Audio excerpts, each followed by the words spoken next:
Je vous remercie vraiment beaucoup à vous tous et toutes d'être présents. C'est le fun de voir une belle réponse aussi nombreuse de la sorte pour en tout cas, moi, c'est ma première conférence de presse virtuelle, donc je suis bien contente de vous voir tous. Et je vais passer tout de suite la parole, en fait, à Madame l'honorable Diane Leboutillier, le ministre du Revenu national, qui gentiment a accepté de participer à notre conférence de presse. Donc, Madame Leboutillier, je vous cède la parole. Bonjour, bonjour à tous. Merci beaucoup, Madame Lépine.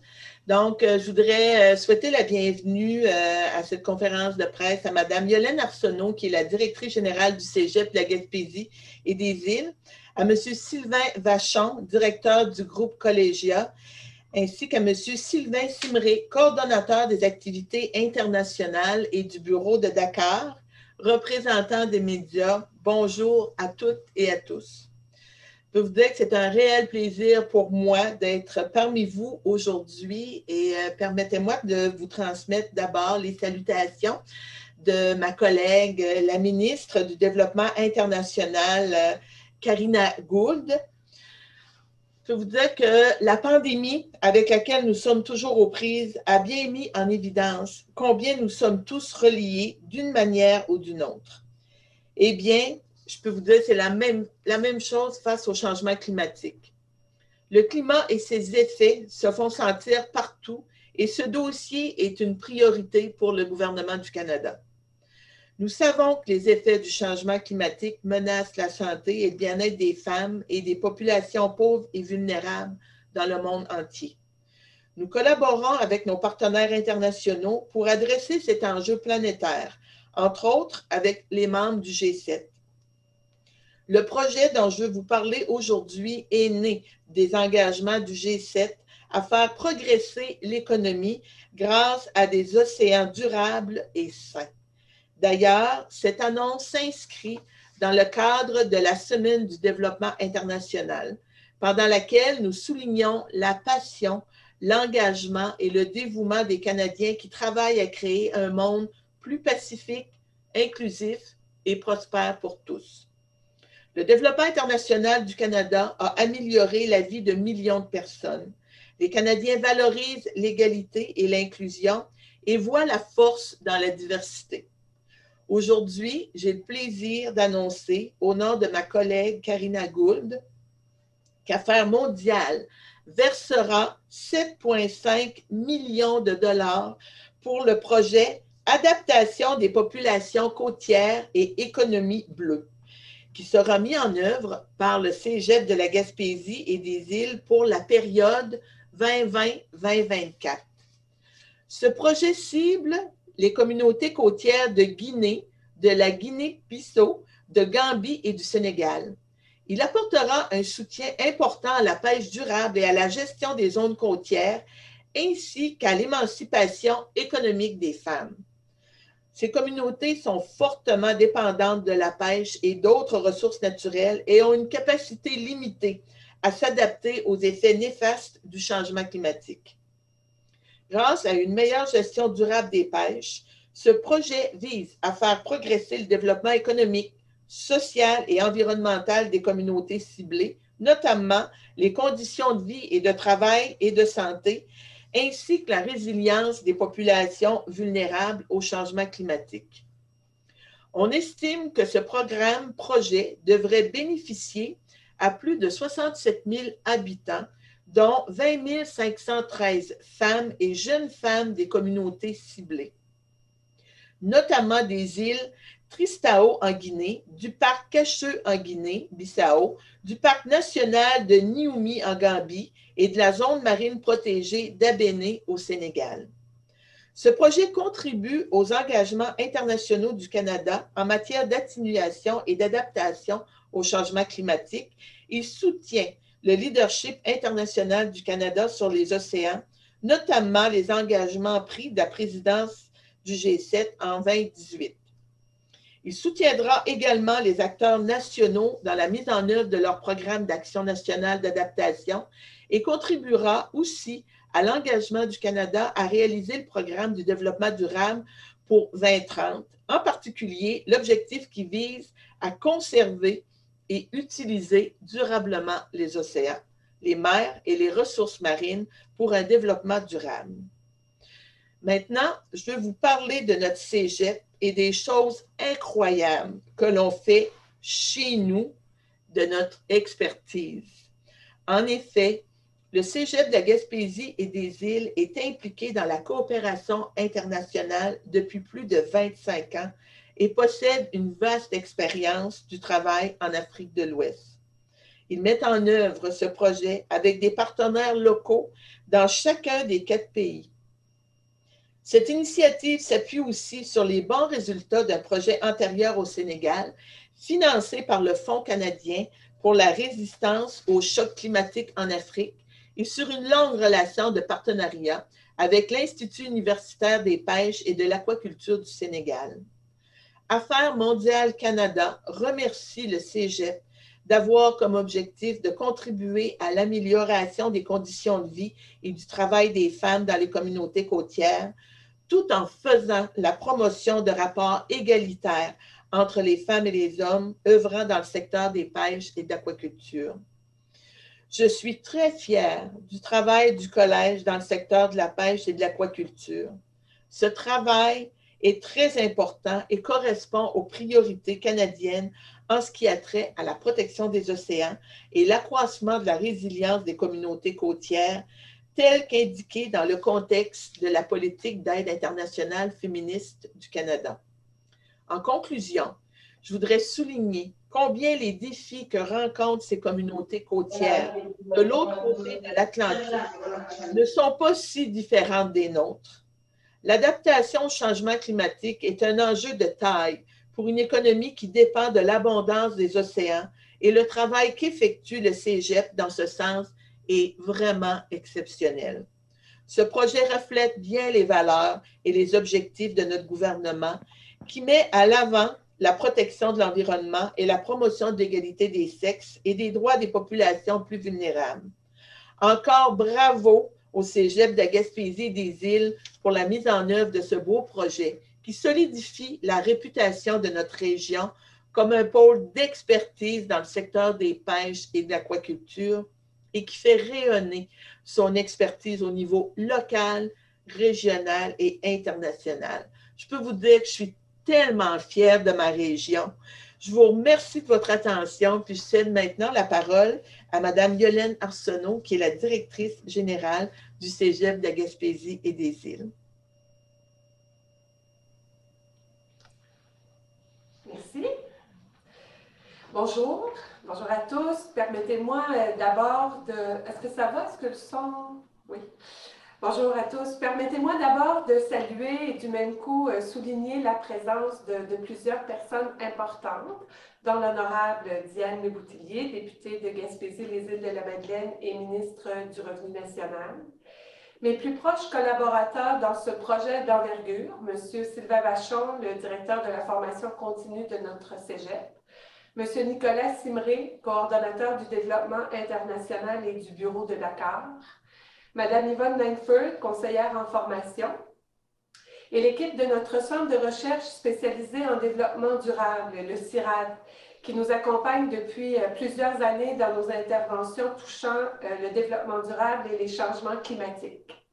Les gens des médias, distingués invités, merci à vous tous de vous joindre à nous virtuellement pour cette importante annonce de financement par Affaires mondiales Canada pour le projet Adaptation des populations côtières et économie bleue.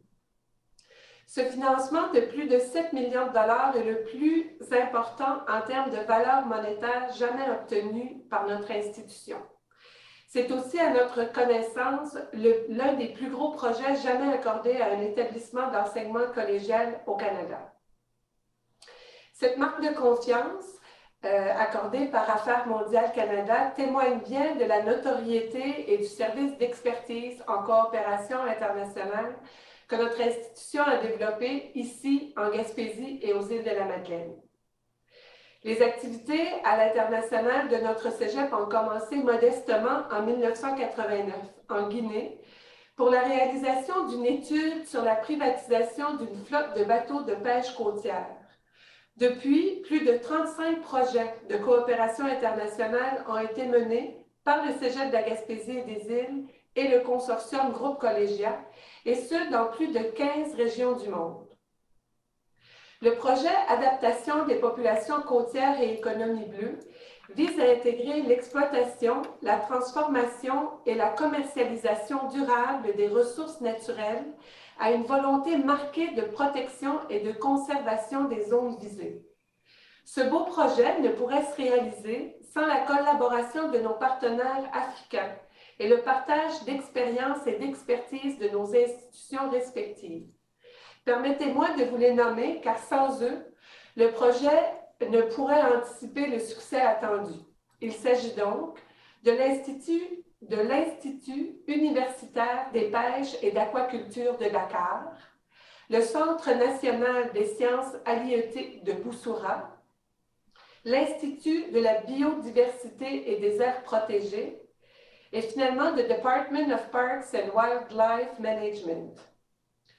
Le Cégep de la Gaspésie et des Îles est donc particulièrement fier de contribuer à ce projet visant à améliorer de façon durable le développement économique, social et environnemental de ces communautés, à améliorer les conditions de vie, de travail et de santé de ses habitants, et finalement à améliorer la résilience des populations vulnérables au changement climatique, le tout dans un projet dont l'un des axes d'intervention vise la promotion d'égalité hommes-femmes, des droits des groupes les plus vulnérables et l'emploi des jeunes dans la gouvernance économique de leurs activités dans un contexte de changement climatique.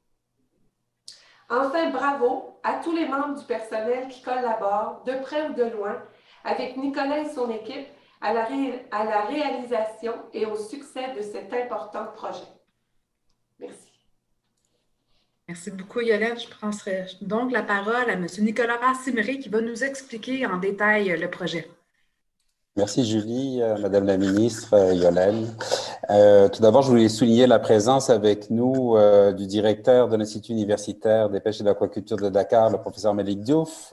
Il me semble que j'ai vu aussi le directeur du Centre national des sciences halieutiques de Boussoura en République de Guinée, M. Idrissa Bami. J'ai vu aussi, je pense, nos partenaires de Guinée et aussi nos partenaires de Casamance, Bignona, dans un autre projet. Donc, merci à vous d'être présents aujourd'hui puis de souligner cette annonce vraiment importante pour nous tous. Vous nous avez donné déjà beaucoup d'informations, ça fait que je vais essayer d'y aller dans des informations peut-être un peu plus précises. Comme l'a dit Madame la ministre, on avait eu un premier projet en 2013-2015 financé par le gouvernement du Canada au niveau de l'adaptation des populations côtières au changement climatique. Et depuis la fin de ce projet en 2015, avec l'Institut universitaire des pêches et de l'aquaculture, nous avons suivi les populations jusqu'à notre financement qui a été annoncé en début d'année. Et ça a vraiment été un laboratoire des changements profonds, des changements de comportement au niveau des populations. Ça fait qu'on a beaucoup appris à travers ce projet-là sur la pérennisation de nos actions, sur des résultats inattendus aussi au niveau de l'exode rural des jeunes, mais surtout au niveau de l'impact global au niveau communautaire. On a donc capitalisé cette expérience pour concevoir le projet APOSEB. Et ce projet est né en fait de l'expérience de l'IUPA avec les partenaires mentionnés par Madame Arsenault dans un autre projet. Donc, on a réalisé une mission en printemps 2018 dans ces 4 pays où on a rencontré l'ensemble des futurs bénéficiaires, l'ensemble des partenaires et sous forme de focus group, on est allé vraiment chercher les besoins des populations. On est allé voir les sites, les difficultés, la logistique, tout ce qui a trait à travailler au niveau de 4 pays en Afrique de l'Ouest. Le projet a vraiment été co-construit avec les résultats de ces focus group et de ses partenaires. Et c'est une importance capitale parce que l'idée du projet part des populations. Et ça, c'était vraiment un gage de réussite pour la suite du projet. Madame la ministre a précisé qu'on allait toucher 20 000 bénéficiaires directs, 47 000 bénéficiaires indirects en tout. Et le projet est conçu vraiment sur 2 grands volets. Le premier volet, on parle de la gouvernance économique féminine dans un contexte d'adaptation au changement climatique. Et le deuxième volet, c'est l'économie circulaire bleue, l'innovation et la commercialisation. Alors, bien évidemment, toutes nos actions s'inscrivent dans un cadre de développement social, économique et environnemental durable. Et c'est appuyé par un fort volet scientifique qui est réalisé par nos partenaires locaux, ou même des étudiants en thèse des étudiants des pays concernés vont réaliser leur thèse dans le cadre du projet. Un point vraiment important au niveau de la gouvernance féminine et de la place des femmes dans le projet, on va vraiment répondre aux besoins exprimés par les femmes et les jeunes femmes lors des focus group. Alors, on parle de l'accès à des moyens de production, à la valorisation des différentes ressources naturelles sur site, de la diversification de leurs sources de revenus et aussi de l'accès à la mobilité. Ce dernier point peut nous paraître peut-être anodin, mais c'est un des points les plus importants. On parle de sites éloignés, extrêmement éloignés, sur des îles. Les sites en eux-mêmes sont d'importance. Les femmes ont de la difficulté à les rejoindre, les sites de production ou les sites de récolte, et encore plus à aller vendre leurs produits transformés sur la terre ferme ou dans des marchés. Donc, c'est vraiment un point important. Bien évidemment, il y a un fort volet développement des compétences des jeunes femmes, des femmes et des jeunes hommes aussi dans le cadre de l'économie circulaire. Et on va construire et installer des unités de transformation multifonctionnelles, équipées, aux normes dans les différents pays pour valoriser leurs ressources sur place. On va proposer aussi des solutions alternatives durables en matière de transformation. On parle de non-utilisation du bois de mangrove, d'installation probablement de biodigesteurs, d'énergie solaire, de nouvelles techniques de transformation, le contrôle de la qualité. Mais tout ça en mettant en valeur le savoir endogène des populations. Pour ce qui est de la commercialisation, et ça c'est un point vraiment important, on parle de circuits courts sans intermédiaire, on parle de labellisation régionale, on parle de packaging. Enfin, la valorisation de ces ressources naturelles au sein des communautés, situées au sein d'écosystèmes reconnus pour leur importance, va permettre aux communautés visées de s'inscrire durablement dans le développement régional, notamment par une gouvernance économique forte. Merci, Julie. Merci beaucoup, Nicolas. C'est très gentil de ta part d'avoir pris le temps d'expliquer le projet. On serait donc rendu à la période de questions. Donc, si vous avez des questions, vous pouvez lever la main sous l'onglet « Participants ». Et on va vous donner la parole aux médias là, pour que vous puissiez avoir plus de précision. Donc, Julie Drapeau. Julie Drapeau, tu peux donc poser ta question. Tu peux réactiver ton micro au besoin.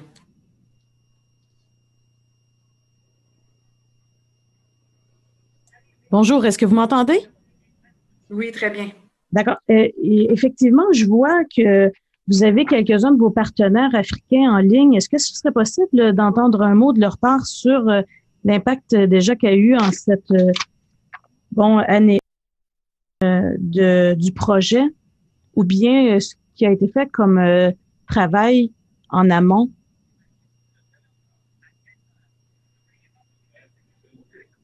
Peut-être, M. Simré, vous auriez quelqu'un à proposer? Julie, c'est toi qui as les commandes. Qu'est-ce qu'on fait? Ben, si vous voulez, je pourrais demander au professeur Malik Diouf et directeur de l'Institut universitaire des pêches et l'aquaculture de Dakar de répondre à la question. Merci. Professeur Diouf, ouvrez votre micro.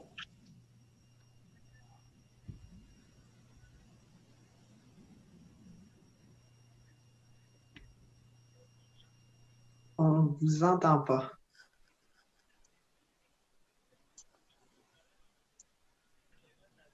Malik, il faut que tu ouvres ton micro. Ton micro est fermé. Je sais que le professeur Diouf est avec son cellulaire. C'est peut-être pour ça qu'il a une difficulté à ouvrir son micro.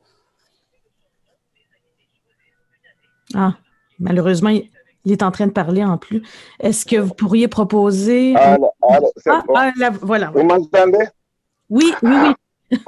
Ok, bon, bonjour tout le monde, j'essaie de répondre à la question.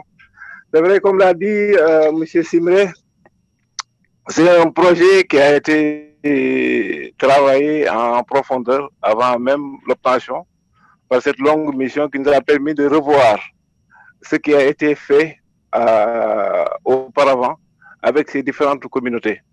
Parce qu'il y a eu des travaux que j'ai eu à mener dans ces différentes zones. Et ces travaux m'ont permis d'implanter certaines choses et de savoir à quel niveau étaient ces populations. Et j'avais insisté sur un plan de développement local au niveau de ces différentes communautés avec certaines organisations des femmes. Donc, on est parti sur cet élément de base et d'essayer de monter ce projet pour répondre à leurs préoccupations.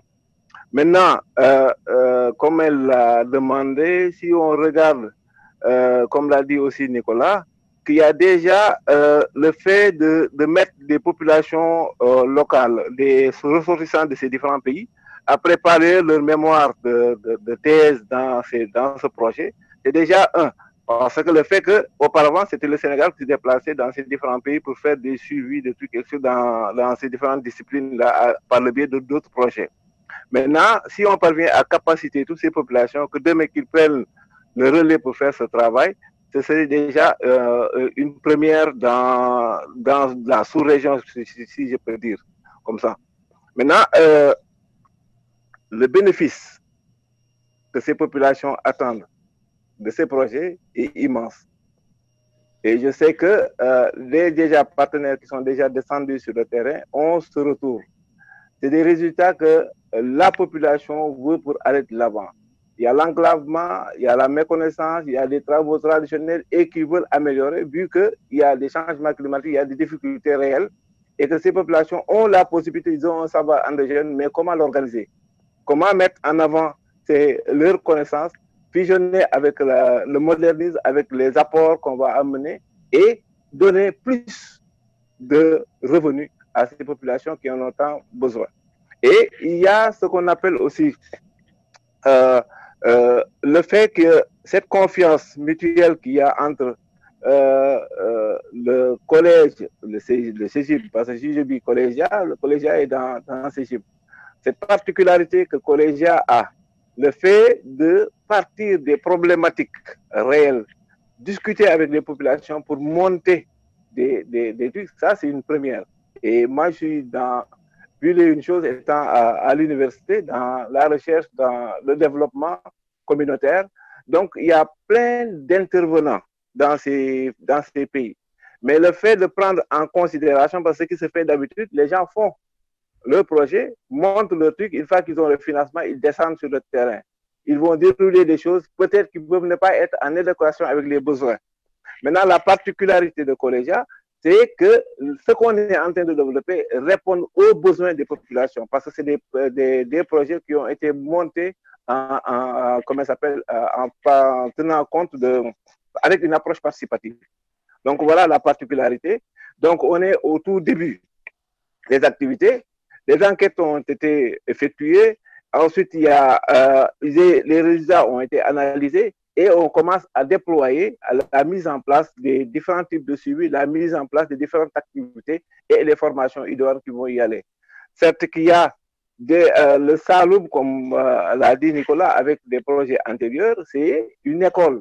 Il y a pas mal d'acquis et ces acquis-là doivent être redéployés dans la sous-région comme pour servir d'exemple. Et nous, on est acteurs dans ce dispositif. Je pense que j'ai plus ou moins parlé un tout petit peu plus. Merci. Merci beaucoup. Merci, M. Diouf. Est-ce que vous avez une autre question, Julie, ou je peux baisser votre main? Oui, j'avais une curiosité sur une partie importante qu'a soulevée Nicolas Simré. Le fait qu'on parle... en fait, on parle de quoi exactement comme produit transformé sur le terrain? Puis comment est-ce que peut s'améliorer la distribution? Parce que je comprends que c'est un grand angle là, du projet, M. Simré. Peut-être que vous pouvez y répondre et passer ensuite la parole à un autre partenaire africain. Oui, bien sûr, je vais essayer de vous y répondre le mieux possible. Bon, traditionnellement, ces populations côtières exploitent les ressources conchilicoles, donc tout ce qui est coquillage, on peut parler des arches selon les zones ou même des huîtres de mangrove. Mais évidemment, il y a d'autres types de transformations plus agroalimentaires. Il y a de la nacarde, donc la noix de cajou, il y a des mangues. Ils exploitent aussi le sel en saliculture. On a l'huile de palme, on a quand même un certain volume.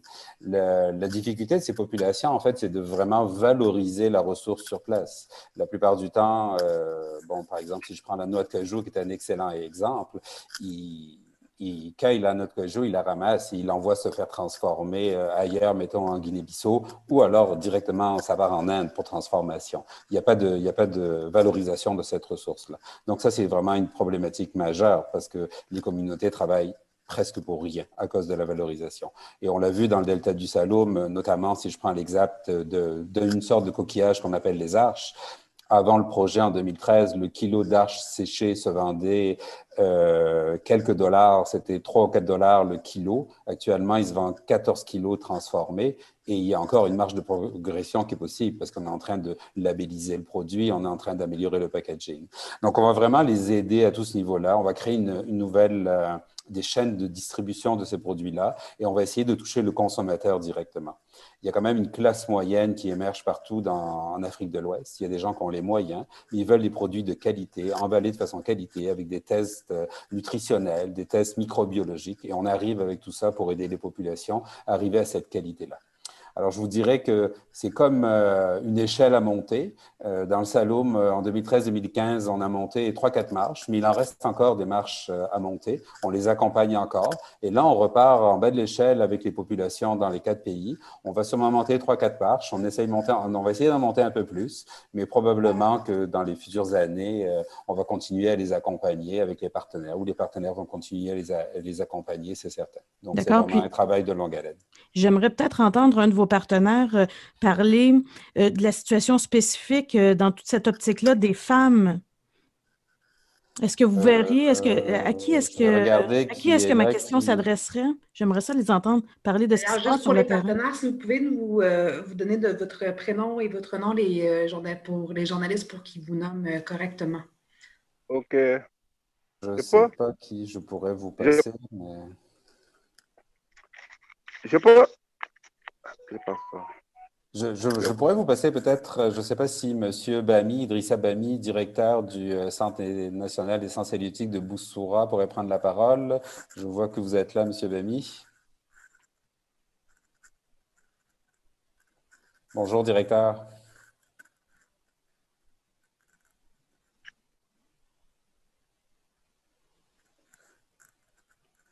On ne vous entend pas. Je ne sais pas si votre micro est branché, directeur.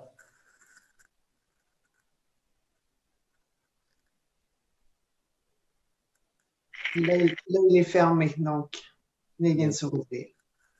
Je tiens à avertir, je ne les avais pas avertis qu'ils pourraient prendre la parole. Alors, ils ne sont peut-être pas forcément organisés pour prendre la parole.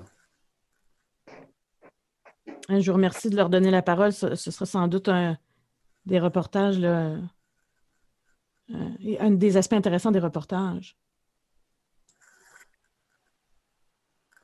J'ai l'impression qu'on va avoir des difficultés avec la République de Guinée. Je suis en train de faire le tour rapidement pour voir si quelqu'un d'autre est branché. Je ne vois pas nos partenaires de Bissau.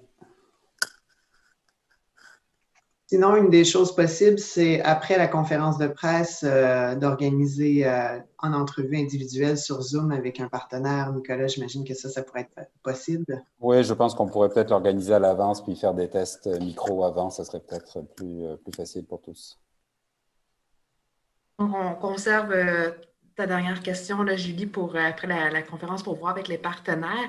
Je passerai la prochaine personne qui avait levé la main, c'est Martin de Radio-Canada.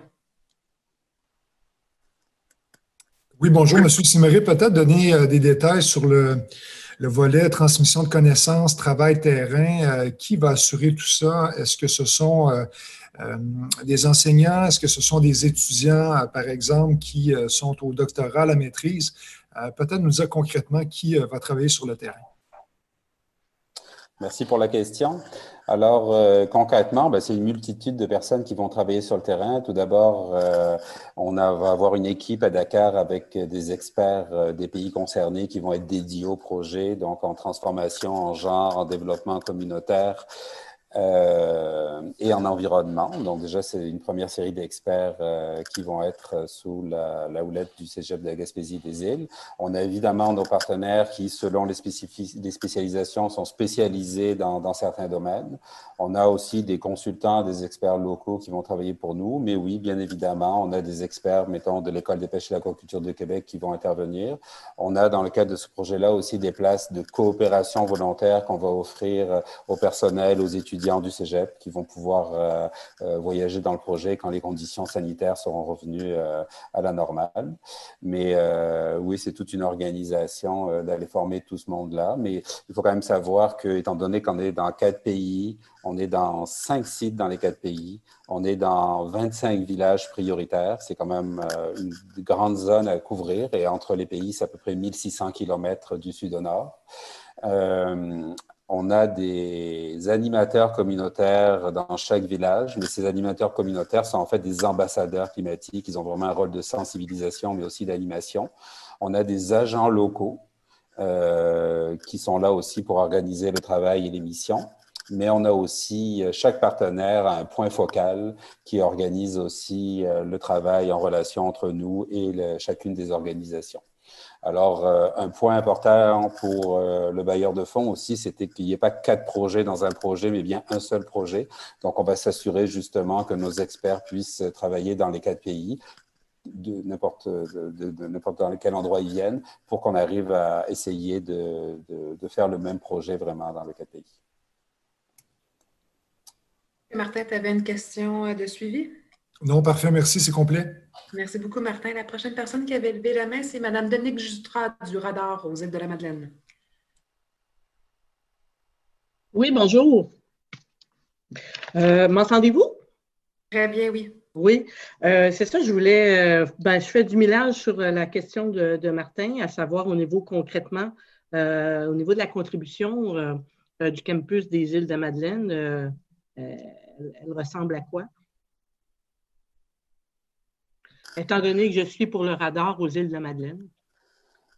En fait, c'est le Cégep de la Gaspésie des Îles qui mène le projet. Donc là, on ne parle pas forcément d'un campus en particulier, mais comme l'a nommé Yolène Arsenault, ma collègue qui travaille 100% à l'international, vient des Îles de la Madeleine, est aux Îles de la Madeleine plutôt, Yvonne Langford. Donc, je ne pense pas qu'il y ait une contribution plus particulière d'un centre ou non. Quand on va ouvrir, par exemple, les possibilités pour la coopération volontaire aux étudiants, il n'y a pas de prérogative. Est-ce que ils vont venir de Carleton, Gaspé ou les îles de la Madeleine? Donc, il n'y a pas vraiment de spécialisation. Le seul centre spécialisé, évidemment, est à Grande-Rivière, où on a des experts pêche et aquaculture. Et en 2018, il y a eu une délégation qui est allée justement sur le terrain. Est-ce que justement Mme Langford en faisait partie?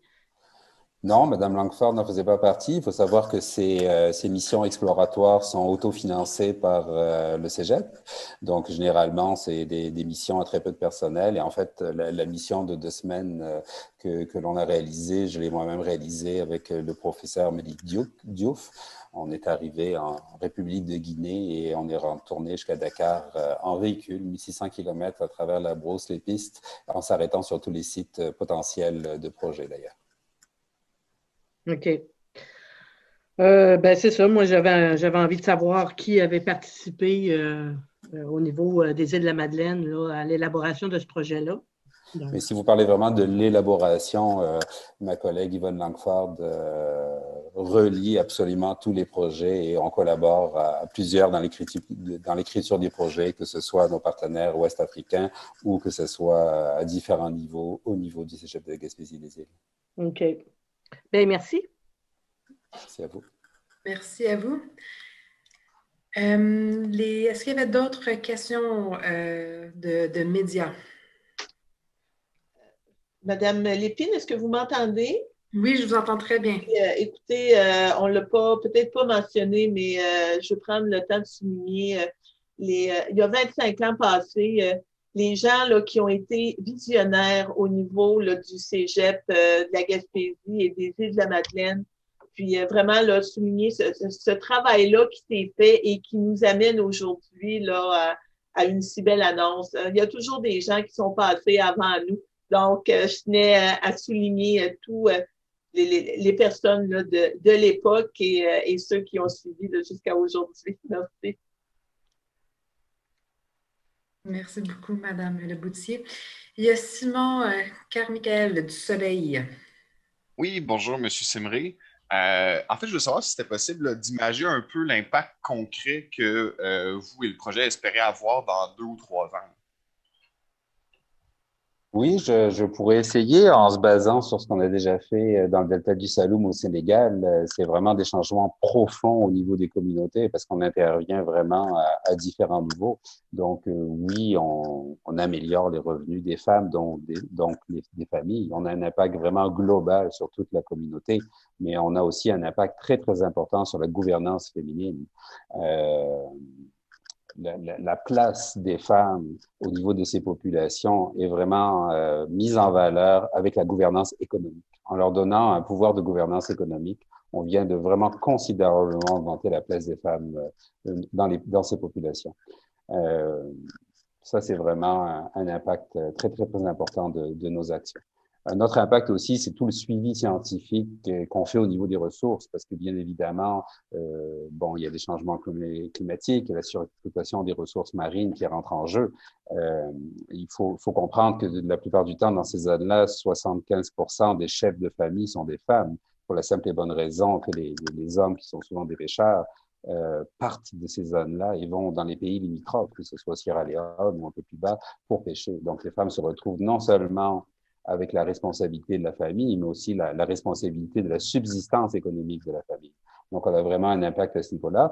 Et justement, tout le suivi scientifique des ressources nous permet d'amener des plans d'aménagement locaux qui sont adoptés, qui sont co-construits avec les populations, qui sont adoptés par les populations avec des périodes d'ouverture et de fermeture pour justement avoir une vision long terme de l'exploitation des ressources. Mais comme on vient avec l'économie circulaire amener des revenus complémentaires, on a moins besoin de surexploiter cette ressource. Et comme la ressource qu'on exploite, on la valorise considérablement, on vient diminuer la pression sur la ressource.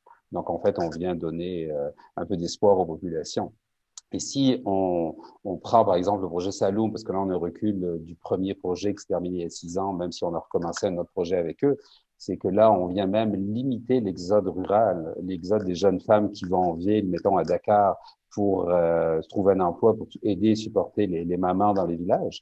Et là, elles voient un potentiel de développement régional, elles voient une place pour elles dans les villages. Et ça a un impact social immensément important. On voit même des jeunes hommes qui sont partis en immigration clandestine ou non, ou pas clandestine, revenir au village et qui disent « Mais qui c'est qui a pensé à faire ça? On aurait réfléchi à 2 fois avant de partir. » Donc, oui, il y a un impact vraiment global sur tout ça. Est-ce que vous aviez une question de suivi, Simon? Non, merci, c'est bon. Merci beaucoup. Je vois qu'il y avait encore des mails. Je dois savoir, est-ce que, Julie, tu avais une autre question? Non, la main s'est baissée. Oui. Non, pas baissée. Vas-y. Si on parle de la somme de 7,5 millions de dollars, Madame Arsenault disait tantôt que c'était la plus importante somme que l'institution va avoir reçue dans son histoire. Mais est-ce que vous pouvez tirer les grandes lignes de comment l'argent va être dépensé au fil des 4 années? Puis, est-ce que l'argent est réservé par pays partenaire ou par projet? Bon, donnez une idée. Bon, je vais essayer de me tenter sur cette question qui n'est pas vraiment très évidente telle que telle. Là. Mais d'abord, c'est un budget global pour l'ensemble du projet. Bien évidemment, quand on monte un projet avec le gouvernement du Canada, surtout un projet multi-pays, on répartit plus ou moins les fonds en fonction des pays. L'aide canadienne arrive assez facilement au Sénégal et peut-être un peu moins dans les pays limitrophes. Donc, on a un accent un peu plus important en Guinée-Bissau, Gambie et République de Guinée qu'au Sénégal, en Casamance, pour ce projet-ci. Les grandes lignes, bon, on a quand même un volet développement des moyens de production, unité de transformation qui est assez important. On peut parler d'environ 1 million de dollars. On a à peu près le même budget au niveau du développement de l'économie circulaire. Ça, c'est vraiment très important pour la pérennité du projet. Après, le reste des fonds est au niveau des formations, des partenaires, du personnel local. Mais c'est difficile de vous donner tous les postes budgétaires. Je pense que le fichier financier doit faire 300 ou 400 lignes. Je compléterais peut-être en disant que pour moi, la perception que j'en ai, je ne vois pas ça comme une dépense, hein, je vois ça comme un investissement. Donc, c'est vraiment 7,5 millions qui vont être investis. Puis comme M. Simré, vous l'avez si bien amené, quand on investit chez les femmes, chez les filles, chez les mères de famille, ça ne peut être que profitable pour tout un territoire. Puis on voit aussi que les enjeux que vivent les pays africains dans lesquels on est impliqué, avec ce qu'on voit au niveau de la Gaspésie aussi, quand on parle au développement de nos ressources, on parle d'environnement, on parle d'occupation de territoire, on parle aussi de nos jeunes en région, de pouvoir leur offrir la possibilité de vivre aussi du secteur des pêches, du secteur des énergies vertes, à quel point c'est important, puis qu'on a beaucoup plus de similarités entre nous que de différences. Et peut-être pour faire le pouce sur ce que vient de dire Madame la ministre, on travaille à structurer les organisations de femmes. Ce n'est pas forcément naturel dans certains pays d'être structuré, c'est beaucoup du travail individuel. Donc, en les regroupant, par exemple, comme sur le modèle au Sénégal, en groupement d'intérêts économiques, et ces groupements d'intérêts économiques en fédération de groupements économiques, on a vraiment une force du nombre. Alors, ça fait que ça vient aussi répondre à un des gros enjeux, c'est le droit de la terre, le droit de la possession.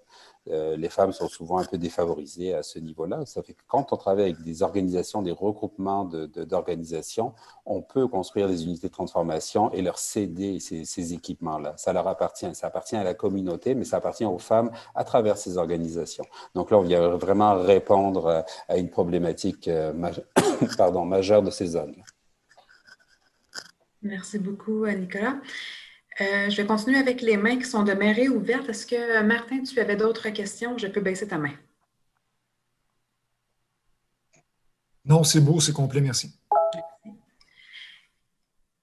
Est-ce que, Madame Dominique Jutras du radar, désolée, est-ce que vous avez d'autres questions? Je peux baisser votre main. Vous pouvez baisser. Merci beaucoup. Et finalement, Julie Drapeau, est-ce que vous avez d'autres questions? Je peux baisser votre main. Non, j'ai d'autres questions. J'ai attrapé au début de la conférence de presse un chiffre, mais je voudrais vérifier mes notes. Vous parliez que ça allait toucher en particulier 67 000 personnes, dont 20 000 femmes. Pourquoi là, cette proportion-là? Parce qu'on va travailler dans 4 pays, 25 villages et évidemment, il y a une partie de bénéficiaires directs et une partie de bénéficiaires indirects. Donc là, on parle de zones protégées d'importance. Évidemment, on travaille avec des villages, des communautés qui sont à l'intérieur de ces zones protégées. Ça, c'est un peu peut-être la grande différence ouest-africaine où les populations vivent dans les aires marines et terrestres protégées et exploitent les ressources naturelles dans ces aires protégées-là. Mais évidemment, il y a beaucoup de villages aux alentours qui exploitent aussi les ressources, mais qui ne sont pas des bénéficiaires directs. Donc, on va quand même travailler avec eux au niveau de la sensibilisation, du développement durable, des méthodes de cueillette. Ils vont bénéficier aussi de certaines formations, mais on va vraiment travailler plus précisément environ avec 20 000 personnes de ces villages-là. 20 000 femmes, je pense, hein? Plutôt? Je ne veux pas contredire, Madame la ministre, ce n'est pas tout à fait 20 000 femmes, c'est vraiment 20 000 bénéficiaires directs parce qu'à l'intérieur de ce chiffre-là, il y a aussi des jeunes hommes qui ont été comptés en bénéficiaires avec tout le volet économie circulaire. Ah, je comprends bien. Parfait. Mais à 80%, ce sont des femmes et des jeunes femmes. Parfait. Ça pourrait être après la conférence de presse, mais je vois autant de reportages potentiels qu'il y a de projets que vous mettez en branle dans les 4 pays, les 25 villages. Puis, c'est une demande que je ferais au Cégep de la Gaspésie-les-Îles, peut-être de faire des suivis périodiquement de le grand projet sur 4 ans, quels sont les impacts finalement de votre présence là-bas. C'est une suggestion. Mais prends une bonne note, Julie. En effet, là, on avait pensé de faire quelques suivis d'avancement et quelques futures annonces considérant le nombre spectaculaire de projets internationaux que le Cégep de Gaspésie-des-Îles mène dernièrement. Donc, oui, c'est une très bonne suggestion. Merci. Il y a la télé communautaire, si je ne m'abuse, de Grande-Rivière qui a levé sa main.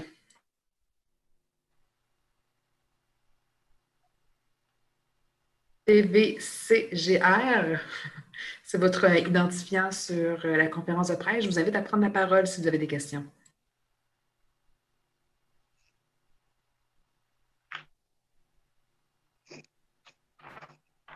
Votre micro est fermé.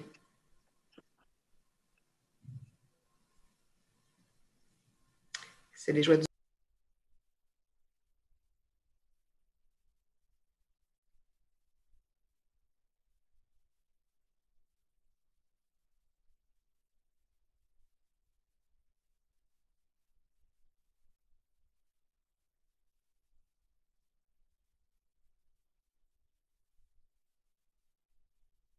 Sinon, Julie, est-ce que tu avais d'autres questions? Je peux baisser ta main. Non, ça ira après la conférence de presse. C'est très gentil.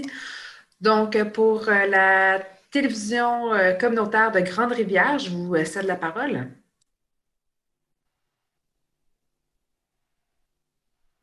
Oui, tout à fait.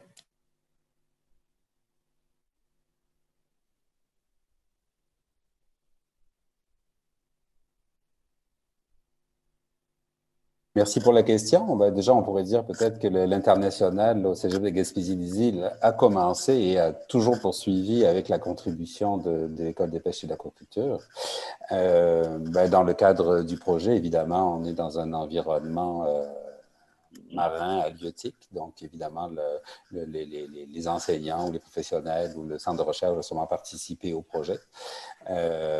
On est déjà en relation avec certains experts, puis nos experts africains spécialisés sont en relation avec les experts de l'École des pêches. Est-ce que vous voulez que j'amène des précisions sur tout ça?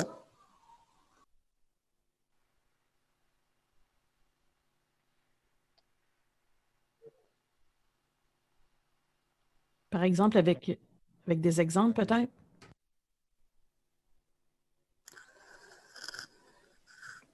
Des exemples concrets, on travaille sur, par exemple, en ce moment, l'ostréiculture, un modèle plus nord-américain ou européen que ce qui se fait actuellement. Donc, il y a une forte contribution des experts de l'École des pêches à ce niveau-là pour les échanges de techniques puis le suivi scientifique notamment.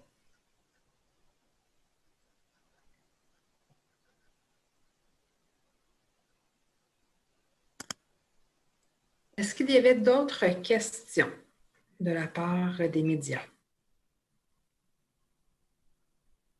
Parfait. Sinon, en fait, je vous invite les journalistes, si jamais vous voulez faire des entrevues individualisées ou autres, vous pouvez m'écrire par courriel ou m'envoyer un message là, sur mon téléphone cellulaire de travail. Ça va me faire plaisir de faire des suivis avec vous. Je vous remercie beaucoup, tous et toutes, pour votre participation à cette conférence de presse. Merci beaucoup. Merci, bonne fin de journée.